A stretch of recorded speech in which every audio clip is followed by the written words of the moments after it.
فمن اصطفاها الله إلى معرفة هذا المنهج فقد أنعم عليه بنعمة عظمى، كما يجب عليه أن يدرك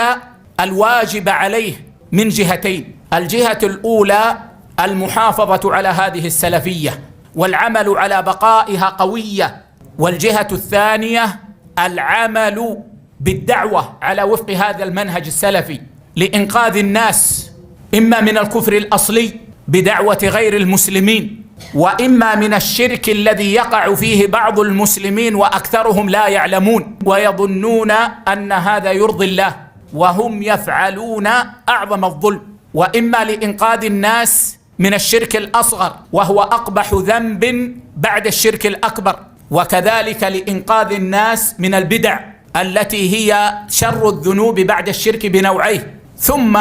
لإنقاذ الناس من المعاصي ودعوتهم إلى الخيرات